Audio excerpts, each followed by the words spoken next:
जहाँ जहाँ उनके नेत्र पड़ते हैं वहाँ पर उनको कृष्ण ही दिखते हैं। जब काले मेघों को देखती हैं तो उनको कृष्ण का स्मरण होता है। जब एक वृक्ष होता है तमाल वृक्ष, वो श्याम वर्ण का होता है, उस तमाल वृक्ष को देखती हैं तो जाकर आलिंगन करने की इच्छा हो जाए। हाँ, कोई भी ऐसी वस्तु देखकर उनको उद्दीपन हो जाता है, ये कृष्ण है। इतना प्रेम में राधा जी रमी रहती है, इसलिए उनका नाम है कृष्णमयी। एक मयूर को देखती है, मोर को देखती है तो लगता है ये कृष्ण है, इसलिए उनका नाम है कृष्णमयी। जहाँ जहाँ नेत्र पड़ते हैं उनको कृष्ण का ही स्मरण होता है। और सर्वलक्ष्मी, वैकुंठ में जितनी भी लक्ष्मियां हैं, द्वारका में जितनी रानियां हैं, उन सब की जो आधार है, जहाँ से वो सब प्रकट होती हैं, वो है राधा जी। श्री कृष्ण सब अवतारी हैं, राधा जी भी सर्व अवतारी हैं। जैसे कृष्ण से समस्त अवतार निकलते हैं, ऐसे जितनी शक्तियां हैं, जितनी लक्ष्मियां हैं, वो सब राधा जी से ही प्रकट होती हैं। ये मूल शक्ति, ये आधार शक्ति, ये हलादनी शक्ति। हाँ, राधा जी की महिमा वेदों में, पुराणों में और उपनिषदों में और भागवत जी में अन्य राधितो नूनम भगवान हरिर ईश्वर। बोलते राधा जी का नाम राधा क्यों है जानते हो? बताया साधारण रूप में तो ये बताते हैं, जिन्होंने कृष्ण की सबसे ज्यादा आराधना की है वो है राधा।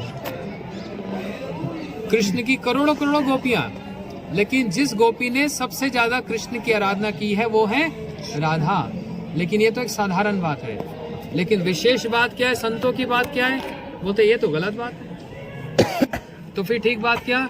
बोलते श्री कृष्ण ने जिनकी सबसे ज्यादा आराधना की है, इसलिए उनका नाम क्या है? राधा। श्री कृष्ण ने आराधना की है। राधा कुंड में राधे राधे बोलते हैं। सेवा वृंदावन में सेवा कुंज जाएंगे तो वहां उनके चरण पलटते हैं। मलिहारी का वेश धारण करके राधा जी से मिलना चाहते हैं।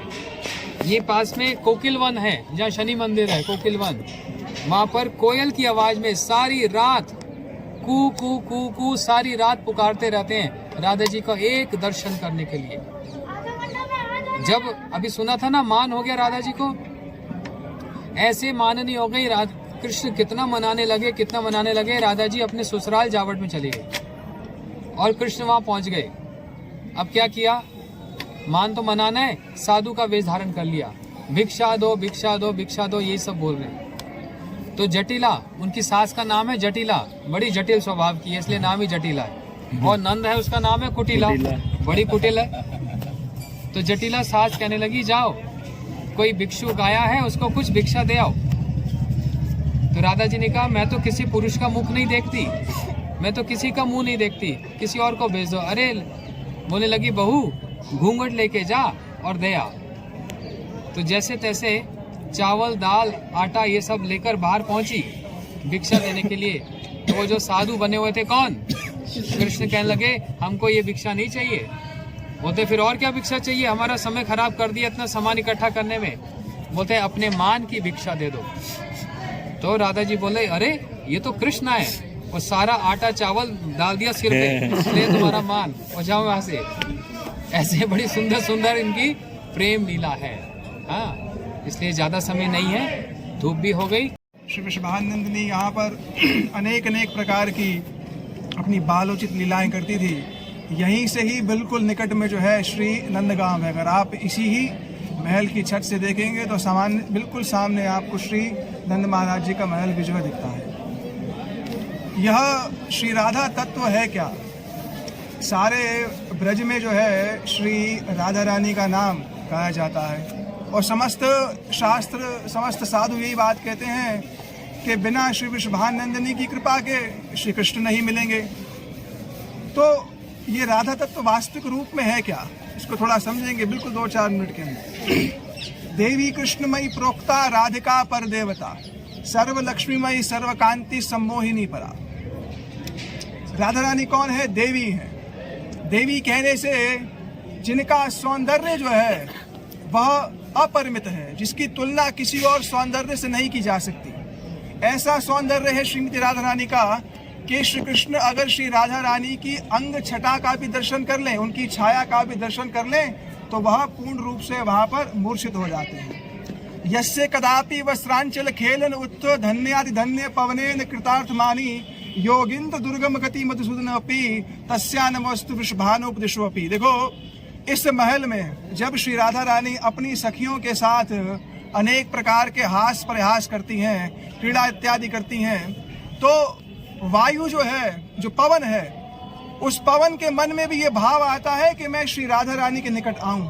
जैसे राधा रानी अपनी सखियों के साथ खेलती हैं, ऐसे ही पवन वायु आकर के श्री राधा रानी के आंचल के साथ, राधा रानी के आंचल के साथ खेलती है और बड़े ही आदर पूर्वक क्या करती है, राधा रानी के आंचल से राधा रानी की सुगंधी ले लेती है। वायु क्या है, दूती के समान है। दूत माने मैसेंजर है। श्री कृष्ण तक राधा रानी की गंध पहुंचानी है तो उस दूती का कार्य कौन करती है, ये वायु करती है।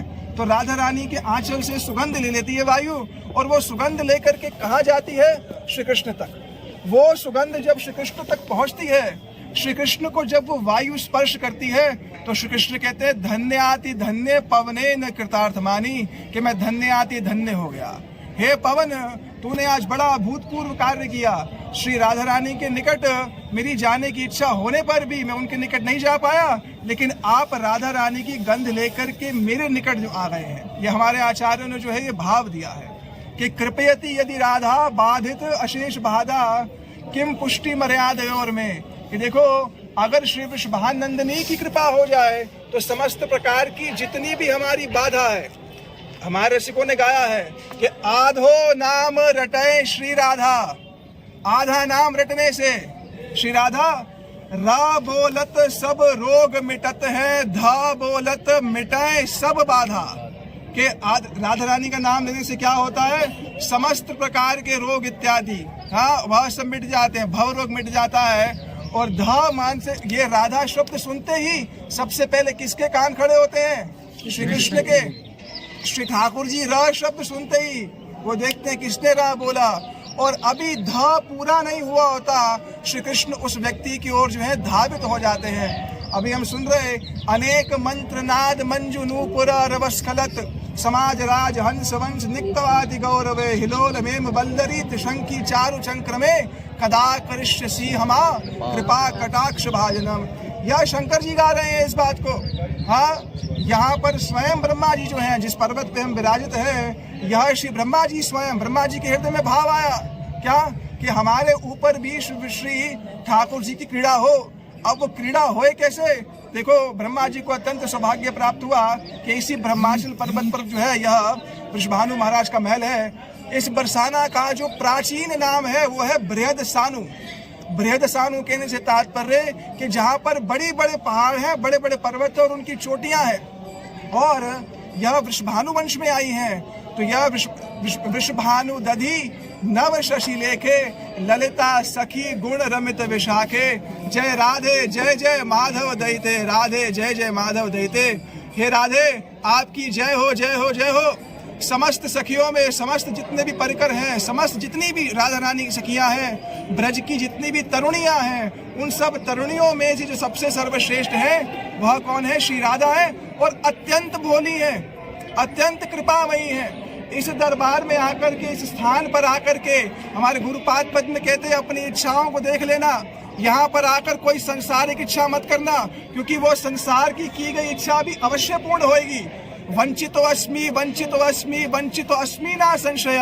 यहाँ पर आकर के अपने मन को टटोल लें सही तरीके से, क्योंकि अगर यहाँ पर आकर के हमने श्री राधा रानी से कोई भी संसारिक, कोई भी ऐसी वस्तु की इच्छा कर ली, वो तो पूर्ण हो जाएगी। लेकिन हम यहाँ पर आकर के जिस रत्न को ले सकते थे, उस रत्न से वंचित होकर के केवल कांच के टुकड़े ही लेकर के जाएंगे। तो वो रत्न क्या है, वो रत्न क्या है कि राधे आप कौन है, करुणामयी है, हाँ? और आप क्या करती है, कृपया तव दास्यम, आप मुझको अपना दास्यता, अपनी दासी के रूप में मेरे को स्वीकार कीजिए। सबसे पहले श्री गुरुपाद पद्म से यह निवेदन कि वह हमें गुरु सेवक के रूप में स्वीकारें। उसके पश्चात उन्हीं की कृपा से कभी हमें यह सत सौभाग्य प्राप्त होगा कि राधा रानी के चरणाश्रय होकर के हम उनकी सेवा जो कर पाएंगे। बोल वृषभानंदिनी राधा रानी की जय।